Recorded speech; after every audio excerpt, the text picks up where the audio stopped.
කට අරගෙන ඉන්න කාලයක් ඔයාටත් මටත් වෙනවා. පනින්න විදිහක් නැහැ. මුහුණ දෙන්න ඕන. එදාට පිනම සිහිවි ශ්‍රද්ධාව තියෙනවා.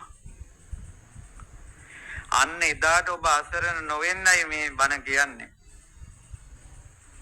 එදාට ඔබ අසරණ නොවෙන්න. අද මේ ඇති වෙන ශ්‍රද්ධාවෙන් එදාට ඔබ රකින්නවා. මනුස්ස ලෝකේ උපන් සත්‍යයට මොහොන දෙන දෙයක් විදියට ලෙඩ ඇඳට වැටෙනවා. ශ්‍රද්ධාව විසින් ඔබ මරුණ ගමන් දෙවියන් අතරට අරන් යනවා. ඒ වගකීම ශ්‍රද්ධාව ගන්නවා. ඔයා දෙවියන් අතරට ගෙනියන වගකීම ශ්‍රද්ධාව ගන්න. ඔයා ලෙඩ ඇඳට වට්ටවන වගකීම ඇඟ අරන් තියන්නේ දැන්. ඔයාගේ ඇඟ වගකීමක් අරන් තියෙනවා. ඔබ ඕනම සෙල්ලමක් කරපන්, නටපන්, උඩ පැනපන්, දුවපන්. මං ඔයාව අනිවාර්යෙන් ඇඳේ හරහාත් වට්ටවනවා. උඹගේ ඇටකඩු ටික මම කඩනවා. මේ ඇඟ දැන් වගකීම අරන් තියෙන එක. උඹගේ කෙස් ටික පස්සවනවා, සුදු කරවනවා. දත් ටික වට්ටවනවා. හැම රැලි වඩනවා. අපි කිසිම නියෝගයක් නැතුව එයාගේ වගකීම කරනවානේ. මෙච්චර කාලයක් අපෙන් අහන්න නැතුව අපේ කෙස් පැහුණා. අපෙන් අහන්න නැතුව කුරුල්ලා හැදුණා. ගෙඩි හැදුණා, හොරි දද වන කුෂ්ඨ හැදුණා. හැම රැලි වැටුණා. දත් වැටුණා. අපෙන් අහන්නේවත් නැතුව ඔයා මෙයා අපෙන් අහන්නේවත් නැතුව අපි අඳට දානවා. රෝද පුටුට දානවා සුවර.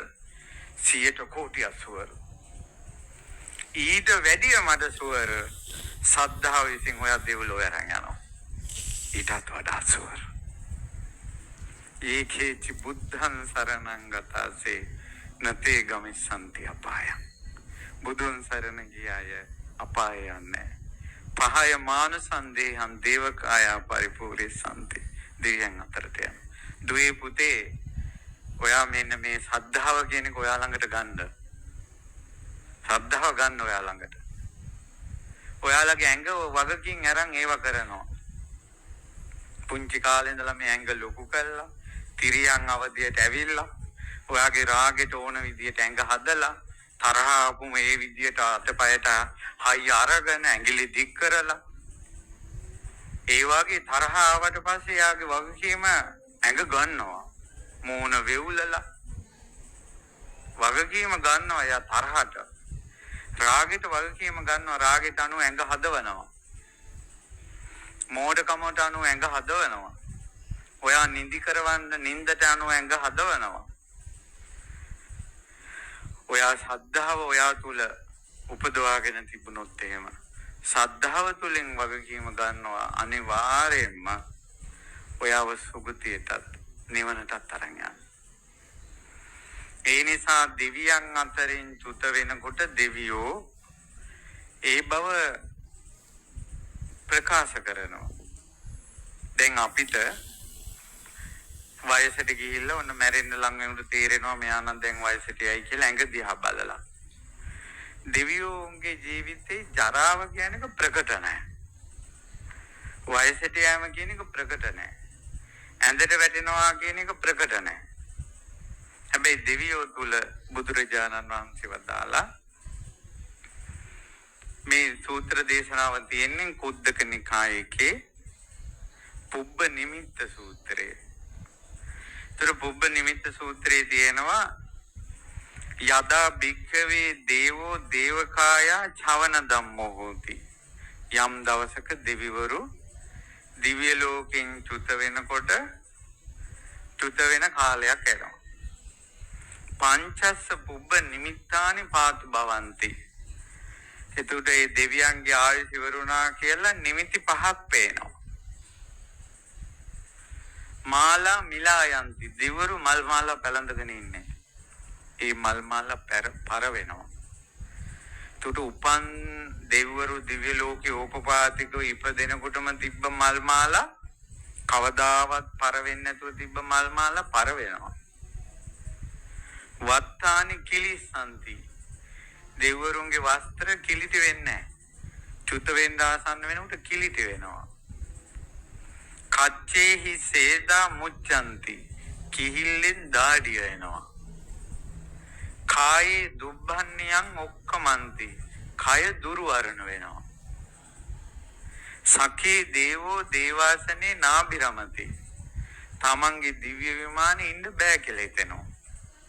ඔයාලට ගෙදර ඉන්න බෑ කියලා හිතෙන්නේ. ඔයාටම කියලා ගයක් තිබිලා ඔයාම අමාරුවෙන් ගේ හදාගෙන දැන් ඒකේ ඉන්න බෑලු. ආන්නේ වගේ දෙවියන්ට දිව්‍ය විමානේ ඉන්න බෑ වගේ කියලා හිතෙනවා.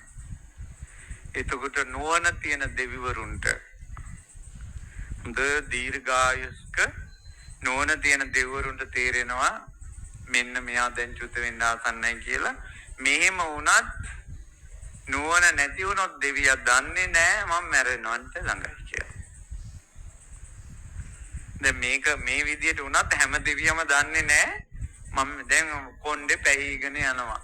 දත් වැටෙනවාම රැලි වැටෙනවා. දැන් මිනිස්සු කීයෙන් කී දෙනායිද මං ඇත්තටම මැරෙයි කියලා හිතන්නේ? කොණ්ඩේ පැහිලා තව මැරෙනවා කියලා හිතලවත් නැහැ. තව ඉන්න තමයි කල්පනාව. දතුත් වැටිලා ඉන්න තමයි කල්පනාව. තවම රණ්ඩු. හැරමිටි ගගහත් යනවා පොලිසිය පැමිණිල්ලක් දාන්න. කොහොම හරි මේක ඇදගෙන යන්න. තුරු මිනිස්සු අතරත් මෙච්චර ජරාව ප්‍රකට වෙලා මැරෙනවා කියන සංඥාව නැහැ.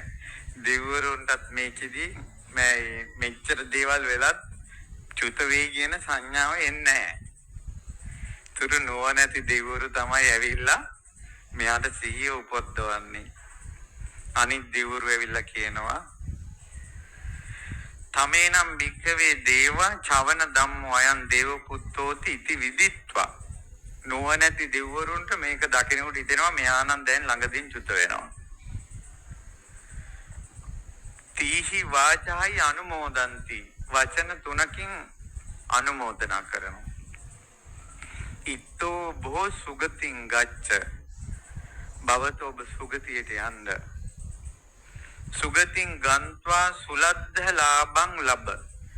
සුගතියට ගිහිල්ලා උතුම්ම ලාභේ ලබන්න. සුලද්ධ ලාභං ලබිත්වා සුප්පතිට්ඨිතෝ භවායේති. ඒ මනා ලාභේ ලබලා ඒකී ස්ථාවර වෙන්න මනාව පිහිටන්න කියලා දෙවිවරු කියනවා අරයට. එතකොට ස්වාමීන් වහන්සේ නමක් නැගිටලා ඇහුවා ස්වාමීනි භාග්‍යතුන් වහන්සේ දැන් අපි ඔය සුගතිය කියන්නේ දිව්‍ය ලෝකෙටනේ. සුගතිය යන්න ලැබේවා කියලා. ස්වාමීන් ඔය දෙවිවරු සුගතිය කියලා කියන්නේ මොකටද? සුගතියේ ලබන ලාභය කියලා කියන්නේ මොකද්ද? ඒ සුගතියකින් ලැබෙන ලාභේ මනාව පිහිටන්න කියලා කියන්නේ මොකද්ද? බුදුරජාණන් වහන්සේ දේශනා කළා මනුස්සත්තං කෝ බික්ඛු දේවානං සුගති ගමන සංකාතං. මිනිසත් බවට පැමිණෙන එකට තමයි දෙවිවරු සුගතිය කියලා කියන්නේ. දෙවිවරු සුගතිය කියලා කියන්නේ මොකටද? මනුස්ස ආත්මයට මේක. යම් මනුස්ස භූතෝ සමානෝ තථාගතප්ප වේදිතේ ධම්ම විනේ සද්දම් පරිලබති. මේ මනුස්ස ලෝකෙට ඇවිල්ලා ඒ බුදුරජාණන් වහන්සේගේ ධර්ම විනය තුල ශ්‍රද්ධාවටපත් වෙනවා. බුදුරජාණන් වහන්සේගේ ධර්මය අහලා ශ්‍රද්ධාවටපත් වෙනවා. ඒකට තමයි උතුම්ම ලාභ දෙවිවරු මනුස්ස ලෝකයේ තියෙන උතුම්ම ලාභේ විදියට දකින්නේ මොකද්ද? ශ්‍රද්ධාව. ඒක යාගේ වාසනාව කියලා. ඒ වුණාට ඔයාලගේ ගමේ ළමයි ශිෂ්‍යත්ව පාස් වෙනකොට ඔයාලට හිතෙනවා කොච්චර වාසනාවන්ත දරුවෝද ශිෂ්‍යත්ව පාස් වුණා. ඒ ඕ ලෙවල් වලට ඒ 9ක් 10ක් ගත්ත කොච්චර වාසනාවන්තද. මේ දිස්ත්‍රික්කයේ මේ පළාතේ පළවෙනි උසස් පෙළෙන් වාසනාවන්ත දරුවෙක්. ඉහළ රස්සාවක් ගන්නවා. ලොකු පඩියක් තියෙනවා. වාසනාවන්ත මිනිස්සු.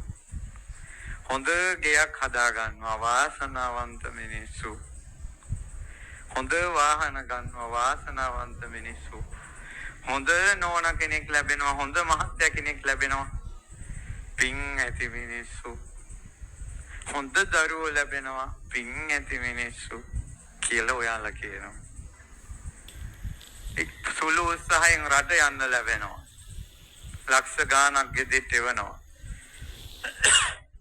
වාසනාවන්තකම කියන මිනිස් ලෝකෙ ඉපදිච්ච අපි කොච්චර මේවට වාසනාවන්තයි කිව්වත් දෙවිවරු වාසනාවන්තකම කියන්නේ මොකටද? ඇහෙන්නේ කවුරු හරි බුදුරජාණන් වහන්සේ ගැන පැහැදුනොත් දෙවිවරුන් හිතෙනවා මේ මිනිස්සයා කොච්චර වාසනාවන්තද කියලා. මේ මිනිස්සයාට කොච්චර ලාභයක්ද මේ ලැබුණේ කියලා හිතෙනවා දෙවියන්ට. පැහැදිලිද මම කියන එක? දෙවිවරු ලාභය කියලා කියන්නේ ශ්‍රද්ධා ලාභයට. ඔබට ශ්‍රද්ධාව ලැබිලා නම් ඔබගේ ඉෂ්ඨකාමී දෙවිවරු ප්‍රීතියටපත් වෙනවා. අපෝ අපේ ඥාතින්ට කොච්චර ලාභයක්ද මේ ලැබුණේ කියලා. ඊට පස්සේ බුදුරජාණන් වහන්සේ දේශනා කරනවා දෙවිවරු ඒ ලාභේ පිහිටන්න කියලා කියන්නේ සාකෝ 50 සද්ධා නිවිට්ටා හෝති.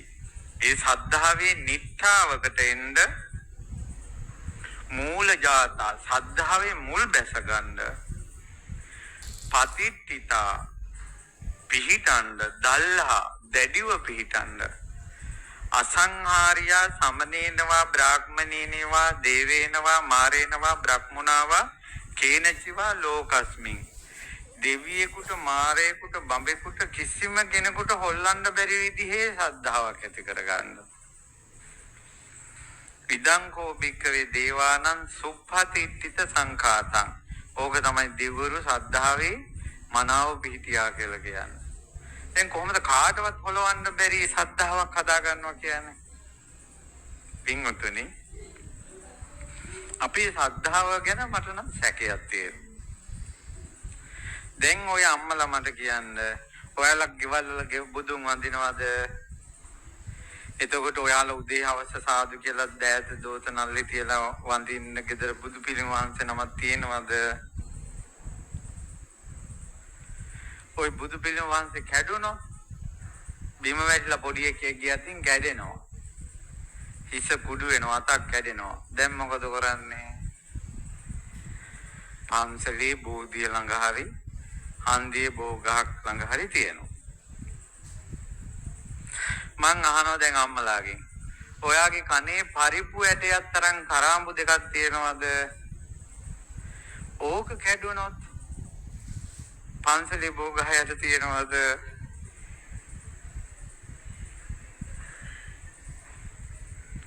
දැන් බලන්න පරිප්පු ඇටයක් තරම් තියෙන කරාඹුවට තියෙන වටිනාකමවත් අර බුදු පිළිම වහන්සේට දෙන්නේ. අපේ සද්ධාවේ චංචල බව හොයාගන්න තැන් සූරම්බට්ට කියලා කෙනෙක් බුදුරජාණන් වහන්සේගෙන් ධර්මය ඇහුවා. බුදුරජාණන් වහන්සේ ධර්මයේ දේශනා කරන්ද සද්ධාවටපත් වුණා. ඔහුගේ හිත මනාව සද්ධාවේ පීටි බව දුටු බුදුරජාණන් වහන්සේ අනිත්‍ය ගැන දුක ගැන අනාත්මය ගැන ධම් දේශුවා. ඒ ධර්මයේ ඔහුට පිරිසිදු වස්ත්‍රයකට කහට අල්ලනවා වගේ සද්ධාවෙන් පැහැදුන හිතට ධර්මයේ පිහිටියා.